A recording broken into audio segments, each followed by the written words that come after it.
Hi, this is Billie Jean King. I'm Mats Wilander. This is Mary Carrillo. This is Pam Shriver. This is Yannick Noah, and you're listening to the Tennis Podcast.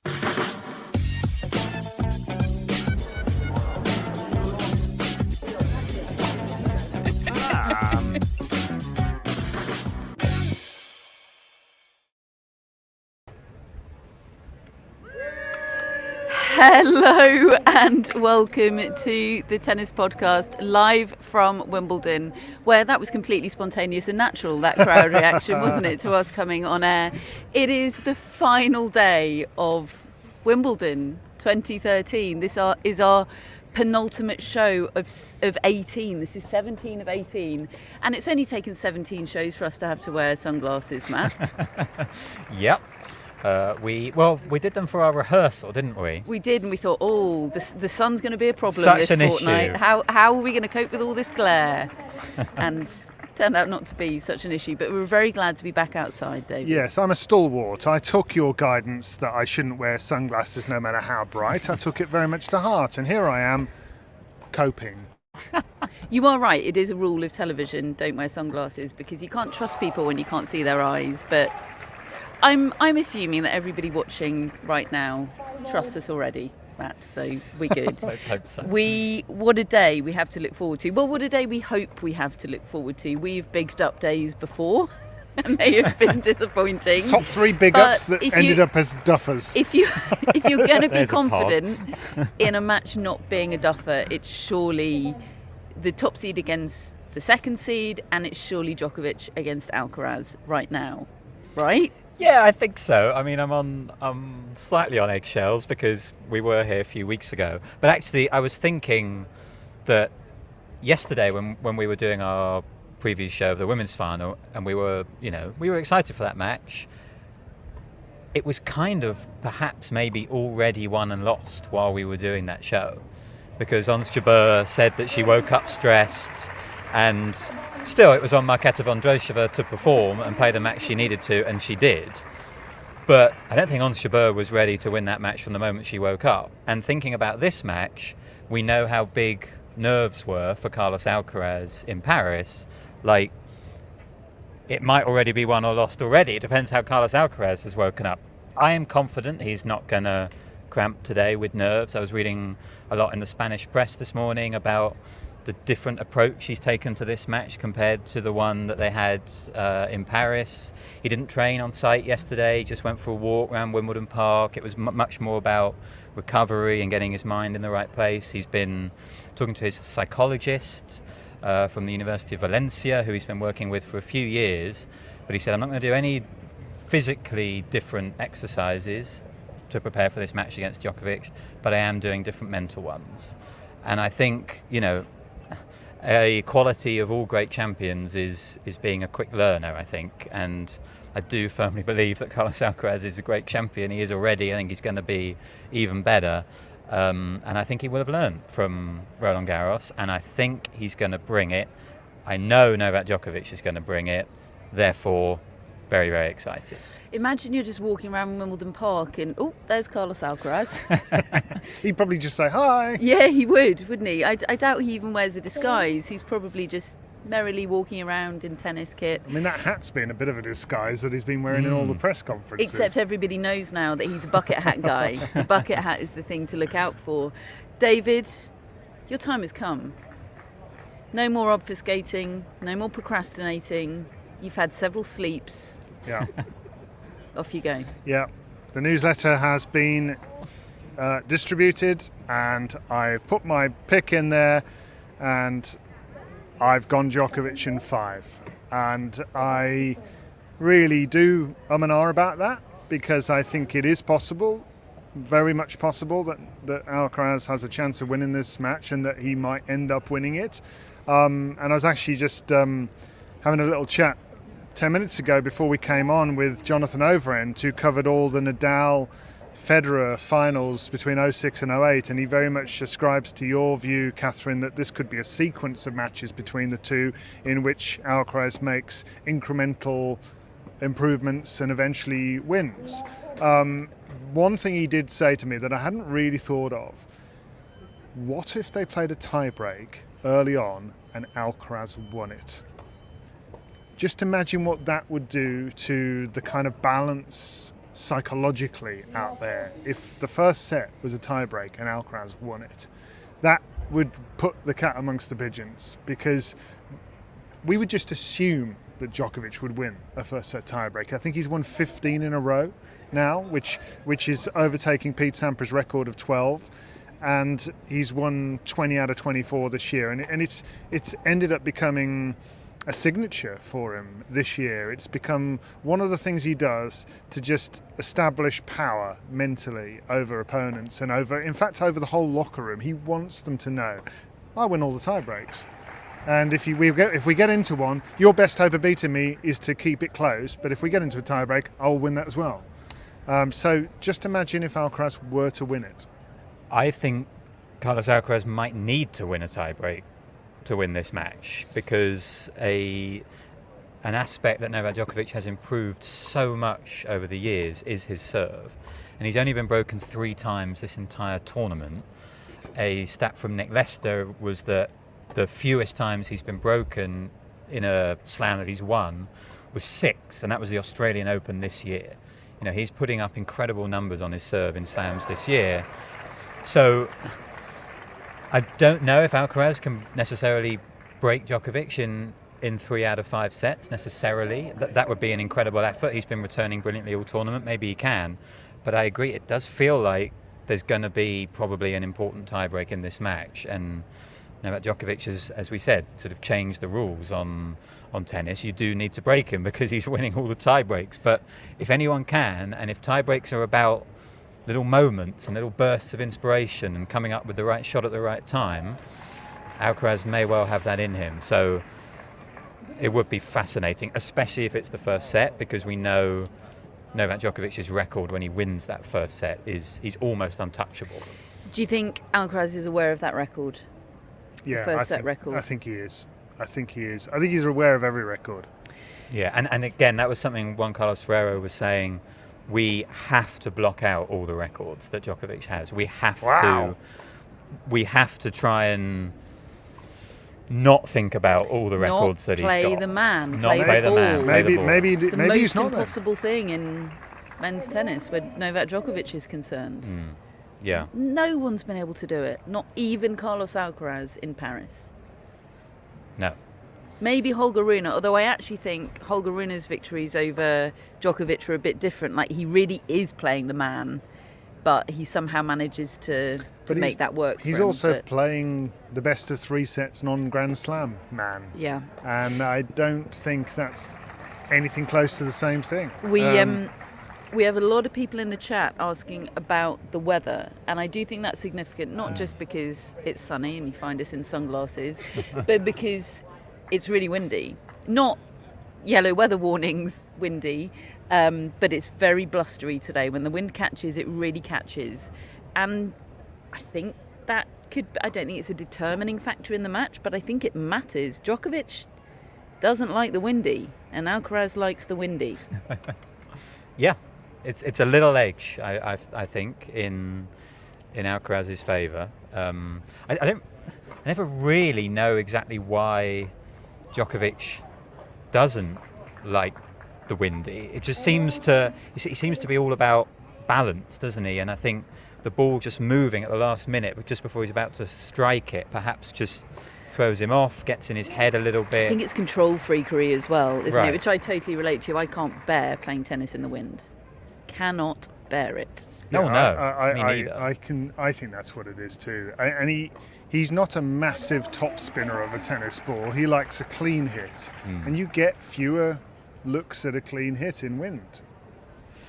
Question coming in from Vicky, who asks, with the caveat of obviously he had to come the fact that he had to overcome this situation himself, has Novak benefited from the scar tissue already inflicted on the younger generation by Federer and Nadal? Yes, Vicky, absolutely. I think I would say by the scar tissue already inflicted by Federer, Nadal and Djokovic. And mostly Djokovic. But there's a whole generation behind those big three that just have bags and bags of baggage. I think it works. Stitch myself up there.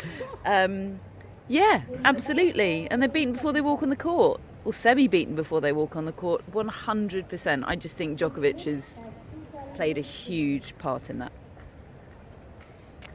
For sure. I mean, I feel like that more relates to not Carlos Alcaraz's generation. I don't think it's Alcaraz, Sinner and Rune necessarily, but I think it's absolutely Tsitsipas and Medvedev and Thiem and Rublev.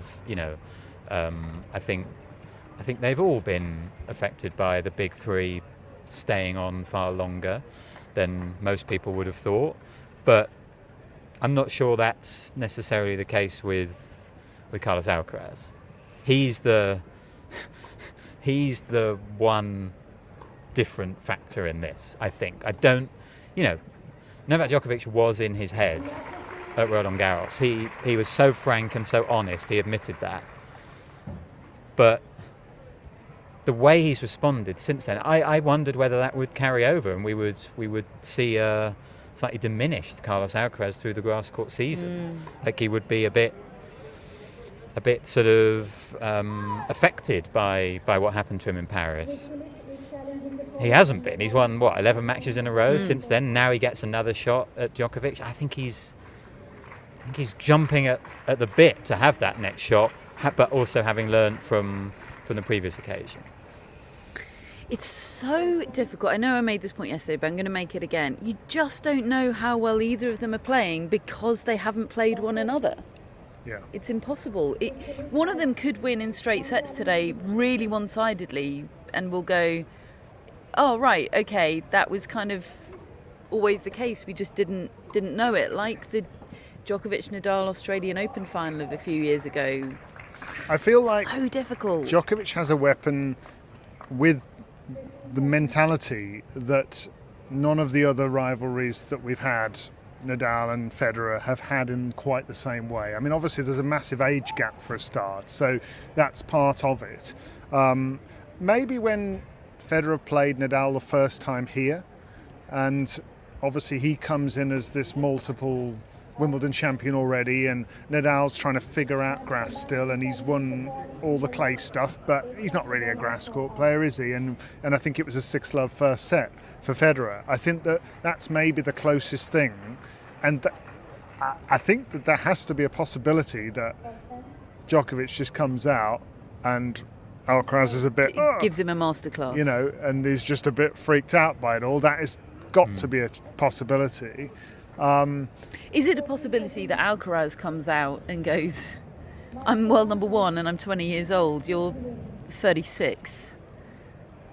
And sort of comes out the blocks flying. Yeah, and it's Yeah. like, it's not a beatdown. I can't see Djokovic ever suffering a beatdown on grass, but it's actually like, whoa.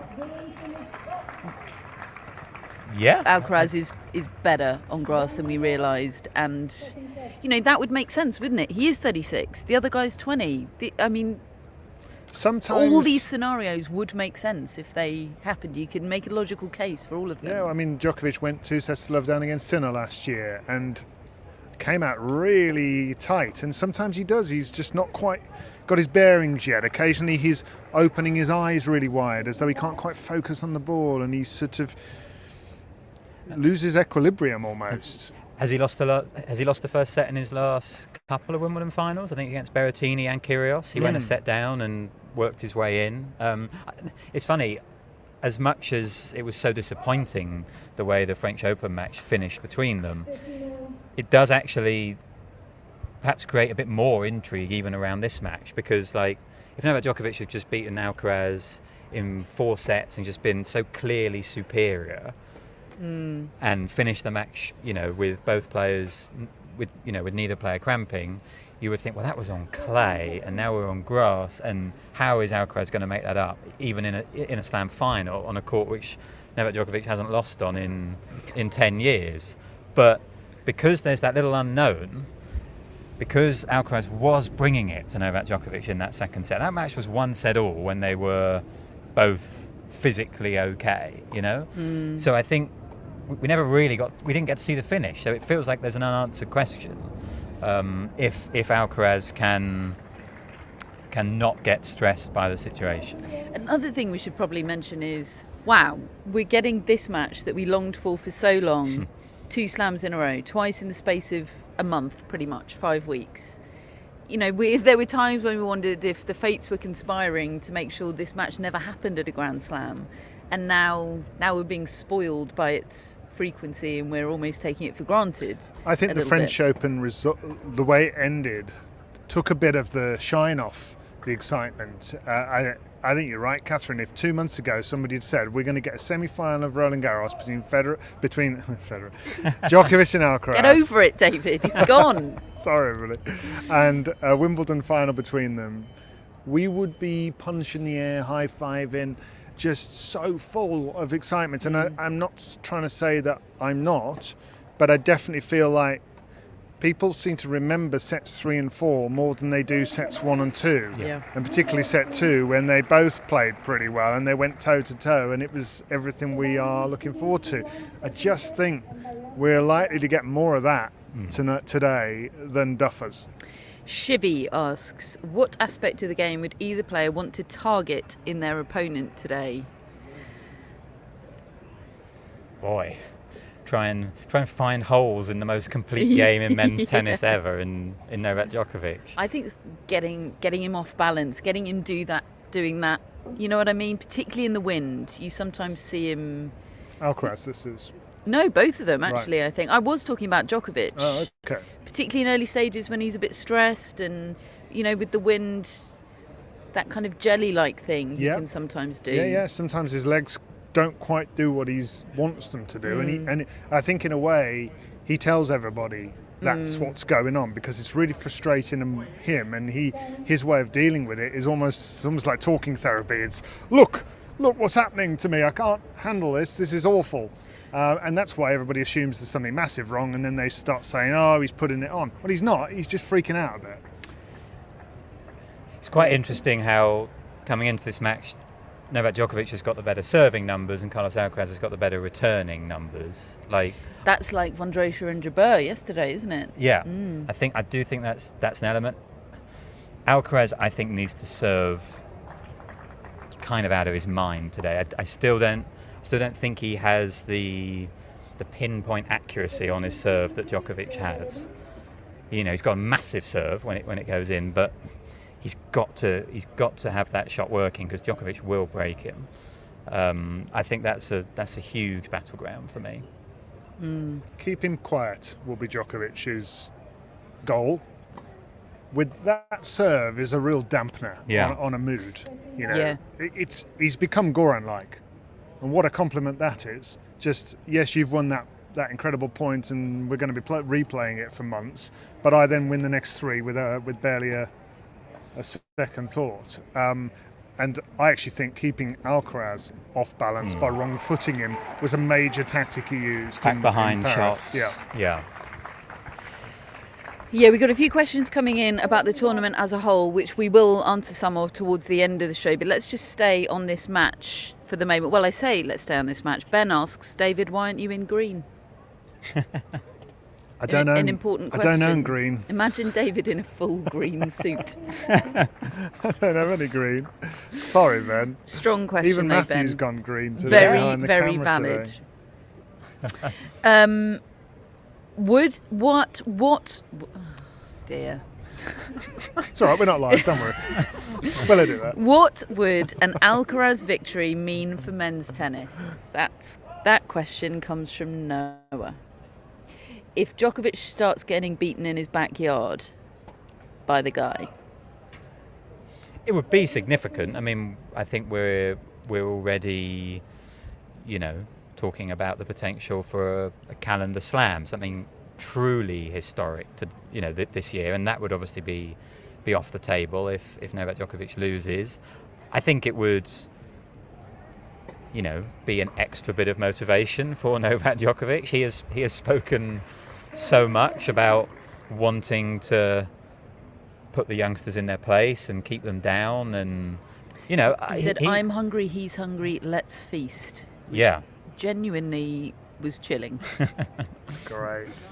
Yeah, Properly chilling. I love it. he is aware of his legacy in the sport. He doesn't want people to be talking about the fact that, okay, he was 36, but in most people's opinion, he was still in his prime, and he started losing to Carlos Alcaraz. He's not going to want to let that happen. If he loses today, I think that just continues to light the fire. I don't see a sudden sort of checkout from Novak Djokovic just because he's lost to Carlos Alcaraz, but it would be a shifting.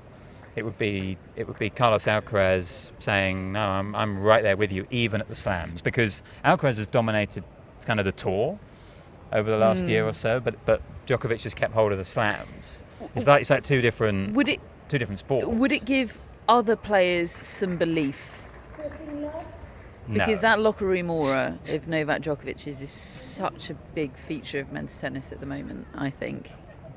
Maybe a bit, but they haven't done it. They haven't. I don't think it would be. I don't think Novak Djokovic would suddenly going to look really weak and vulnerable in this match. Like if Carlos Alcaraz wins it, he's going to have played one of the matches of his life. Yeah, you're right. He's not suddenly going to look beatable and there for the taking and the ousting, is he? I don't think so. No. I think the only thing that might happen is, let's look at, in addition to beating him in his own backyard, stopping him getting an 8th Wimbledon and drawing level with Federer, but also stopping the calendar slam in its tracks. That would be a bummer for Novak Djokovic right now, because, well, what else is there to do? He's already overtaken the others. Now he's got this in his sights, and he wants it. It'd be a big tough time. regroup for the US Yeah. Open, wouldn't it? But I mean, look at the way he regroups the last time he didn't win the calendar Yeah. slam. Like Oh, he just he's astonishing, really, Like isn't he? Because I was going to say, imagine if Alcaraz then went and beat him at the US Open. Imagine what Australia would be like. right. But are there really reasons to think that Novak Djokovic won't come again? I mean, there aren't, but I do think it would shake things. It would shake the foundations of the sport.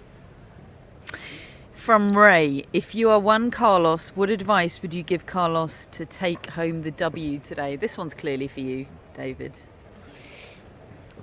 I think take your time. Don't get whipped up into a frenzy on every point. And when an easy winner is there to be put away, put it away. Don't try and do highlight stuff every time when you don't need to. You got to have some system. But the main thing is serve well. Hit your spots, pick your spots, and get out there on the court in a serenity, in a feeling of being ready to go, not being anxious, because that's what cost him. He was all a million miles an hour. He was missing, he was panicking, he was coming up with extraordinary shots to stay in rallies or to win the odd point or to rescue break point. That's not sustainable against this guy. So stick to the strategy. Jonathan asks, will the crowd influence the match today? I expect the crowd to be for Alcaraz. I think Djokovic will have his supporters, but I do expect them to be largely for Alcaraz. I mean, the reception he's been getting here has been unreal. At Queen's as well, there's a real sense of, oh my gosh, I can't believe I'm finally getting to get a glimpse of this guy. Most people watching him still will be watching him for the first time, and there's that wonder about it. So I do expect the crowd to be with Alcaraz. I don't expect Djokovic to care one bit. In fact, Probably make it better. it'll probably fuel him. Yeah, I think they'll both have the crowd that they need, really. I mean, I think Alcaraz wants them on his side. He wants to put on a show for them. And Djokovic, I've loved Novak Djokovic's attitude to the crowd this tournament. It's been real. There's been nothing fake about it. And if someone's annoyed him, a personal individual, he has gone out of his way to, stick it to them. And that is Novak Djokovic kind of at his best and most dangerous. And Novak Djokovic has won, 3 Wimbledon finals against Roger Federer, and the crowd for Roger Federer here was kind of, bigger than it will be for Carlos Alcaraz, I expect. So I just don't see that being an issue for him. Last question on this match. I think. To what extent, this comes from Matt, to what extent do you think this match will be won and lost at the net? How much net play are we going to see today? I think there's going to be quite a lot, and some of it will be intentional going to the net. I'm actually curious to see how much Djokovic decides to go to the net, because he can serve and volley, he can sometimes chip and come in. He likes to do it on big points as well, doesn't he? He does. I expect it to be more a case of one of them hitting a drop shot and the other one having to come in. I think there's going to be a lot of it. I think it's going to be a great match. An all-timer. And there were quite a few moments in Sinner Djokovic where we thought Alcaraz would be at the net there, where Sinner isn't. You know, like, I think Sinner tried to come forward, but he doesn't necessarily have the same instincts that Alcaraz has. Alcaraz's game is all forward flowing and forward moving, and he's got great touch and great hands up there. I think he'll need that if he's going to beat Djokovic. You need to have several tricks up your sleeve to beat him, and I think touch and net play will probably be part of the equation for Alcaraz. Hansworth asks, why do we get dominant players at Wimbledon more than the other slams, and who is most likely to be the next? I think it's because it's harder and more specialised. Do we get more dominant players? So many. Novak Djokovic has won 10 Australian Opens. Nadal's won 14 Roland Garros titles. But I think, in terms of, I was it's thinking been the big of it four. less in terms of dominant individuals and more in terms of how much smaller the pool Fewer is. Fewer contenders here than it's very anywhere specific, else, isn't it? Yeah. And they don't have much time as a pool of players to work on it. I think that's why. I don't think that was Hansworth's question at all, but we've answered a question there. Shivy asked, can we get a trophy ceremony for King of the 90s? We should. She says that is her desperate attempt to get Matthew in front of the camera. We're all on the same page there, Shivy. Yeah, but who wants to Got get a runners-up one more trophy? day to make that. David. Incredible from David. Who wants the plate? Nobody wants the plate, David. Well, some people have to have it, don't they? Look, stay across our socials for hashtag content relating to the big finale yesterday of King of the 90s. Matthew won't even look at me. He ceased to make eye contact behind that camera. I don't think. He hasn't spoken a word to me. I don't think an appearance on camera is going to be forthcoming anytime soon. But yes, Shivy, watch this space. Watch this space, and there is going to be a sequel to King of the 90s, if not some kind of series. Oh. Yeah. Things are in the works, Shivy. Don't you worry. Inky Celeste asks, has Sinner done enough over the past couple of years to be in the mix for the US Open? For me, no. He keeps getting put in mixes prematurely, for me. And once he reaches a Grand Slam final, I'll start putting him in mixes. But there has never been a Grand Slam yet where I wouldn't have been surprised for him to have won it. I would be surprised if he doesn't win a Grand Slam eventually. But I think people are going too early on Jannik Sinner. I do. I put him in the mix, I think, at Roland Garros, certainly ahead of Medvedev. And that wasn't. See what he did there? That wasn't actually meant to be that. That was so low. Sinner failed. I can't remember who Sinner lost to, but he failed, didn't he? He didn't lost make it. to Daniel Altmaier. Yeah, I mean, that's a terrible loss. No offence. It is an offence to Daniel Altmaier. It's quite offensive I to don't mean Daniel. it in that. But he shouldn't lose that. Yeah. Right? I think he's made certain improvements to his game on a macro level, but he is struggling to apply them in a meaningful way in big matches at Grand Slams. And I think I don't agree with him that he did better this year than he did last year against Novak Djokovic. He did worse. So I think he's further away. He beat Jannik Sinner twice. Once last year and had match point against him. He beat Alcaraz. Sorry, he beat Alcaraz at Wimbledon, and he had match point against him at the US Open. At the moment, I think if they played, there'd be quite a gap between them, given the way it's going. So no, I don't put him in the mix for the US Open. I think he's a work in progress. Yeah, I think there's a certain element of maybe Sinner riding on those matches with Alcaraz. Alcaraz has been 100%. talked about as the guy, and Sinner has really pushed him. And credit to Sinner for that, because he has pushed Alcaraz in a way that others haven't, and those matches have been everything. You know, even the one this year in Miami was very, very good as well. But that's one specific matchup, and I don't think Sinner has quite yet at the Slams done enough to be in my US Open mix anyway. Shane asks, what do we think Casper Ruud is doing today? I'd say Hitting golf, on clay. Golf or the weekend concert. Hitting on clay. I feel quite confident about that. Right. Am I allowed to say I don't care? Yep. Hope he's having a lovely weekend with weekend. Will asks, who do you think will have the better career out of Sinner and Rune? I think Rune. Right now, I'm higher on Rune than I am on Sinner, but Good question. it could change. Go on, Matt. You think? I think Rune still needs yeah. a big win He- at the Slam. I think He's not in a mix for me at the moment either. I'm not talking about anything imminent, but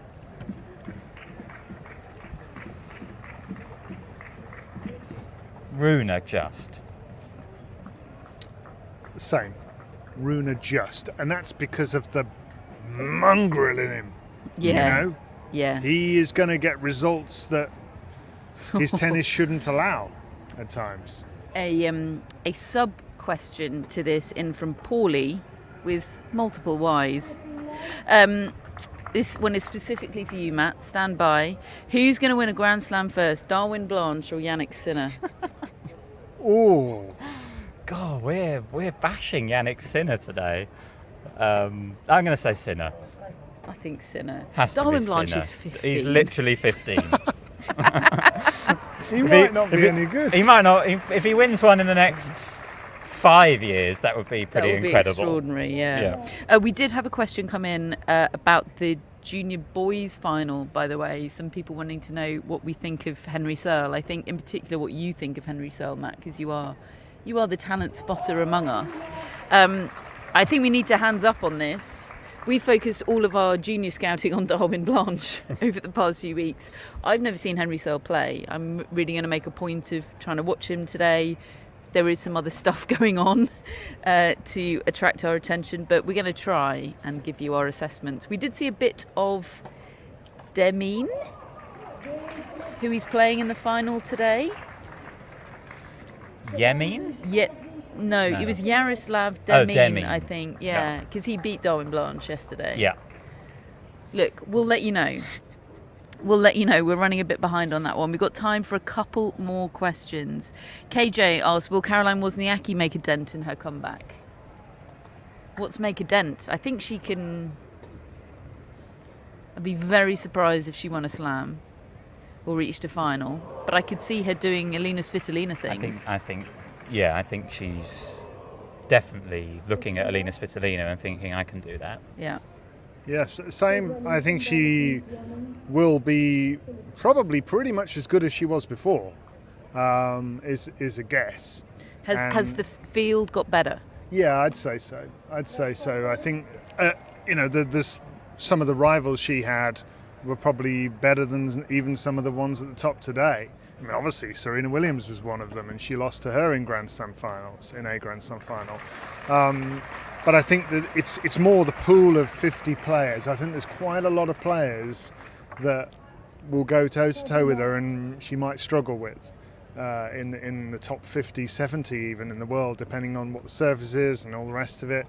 But I also think she is a great competitor, really good. You've got to properly be on it all match to beat her in matches, and I don't think she'll lose that. I think she's going to come back with a heck of an appetite, but I'm not expecting her to do. I think she might. Yeah, maybe she will reach a Grand Slam quarter-final, for instance. I could see that. Maybe a semi. I don't see her getting to another final. Is it an indictment of how Wozniacki views women's tennis at the moment? Do we assume that she's looked at it and thought the field isn't better than when she retired or when she was at her peak, and that's why she's seen an opportunity for a comeback, whether she's right or not? I mean, there are two ways that it can go. It's that one, which I definitely think some players in the past have come back because of. But, talking to others that have come back, I think a lot of it is just about the self. It is about the feeling of missing it, of feeling like there's something still in you that you can make use of, that you don't want to stop now, that actually you did stop too early, or that you wanted to have that other life for a while. And maybe they don't know, players don't always know that they're going to feel like that after, say, having a child, or you can't know everything when you retire, and how much you'll miss it. But I suspect she just really feels she's got it in her still to be good, and she wants to make the most of it. Last question, I think. This is from Michael. Who is the standout story on the men's side this fortnight? Is it Chris Eubanks? I mean, I think if Alcaraz... I think it might be Chris Eubanks. I think right now it's probably Chris Eubanks, and if Carlos Alcaraz wins, it's Carlos Alcaraz. But if Djokovic wins, that's 8 Wimbledons, 24 slams, 5 in a row. Yeah, I know. But you there can't is, always but there just is, pick the winner. Yeah. I think to some degree it It's depends always the on winner his in a way. side of things. I think it depends what sort of match it is. If he goes and just efficiently beats Alcaraz and creates more history, then great, but I don't think that'll be especially memorable. But if he plays an absolute classic and edges him, absolutely that'll be memorable. But as an individual, at the moment, I agree, Christopher Eubanks is going to go with me from this tournament. Can't wait to see him at the US Open. I know I said last question, but you have just had a really good one come in, so we're going to end on this. Florian asks, who is going to end up with more Grand Slam titles, Swiatek or Alcaraz? Ooh, that is a great question. Alcaraz, I think. I often think of them in the same breath, to be honest. I have questions that I've expressed before. They're only questions, they're not condemnation, about the sustainability of the way Iga Swiatek has to exist in order to be the champion she is. It is working right now. I may be wrong. It may continue to work, but I have questions there, whereas I don't have those about Alcaraz. Yeah, I think that's very well put. There's a stress. If I don't think Iga Swiatek would be choosing all that comes with being the world number one tennis player, whereas I think Alcaraz will wear it more lightly. And I would say Alcaraz to answer that question. I mean, what is he, 3 behind at the moment? The thing is, I think Iga Swiatek can rack up some French Opens, as she's already doing. Maybe Alcaraz's will be distributed a bit more evenly, but I would say Alcaraz. David? I think there is a big question mark over Alcaraz's health. He's already had significant injury problems that have cost him an Australian Open entry. Health permitting, I think he wins more, because I think he is... there's a bigger gap between him and the rest of the field apart from Djokovic. Take Djokovic out of it, he's only going to have a certain amount of years.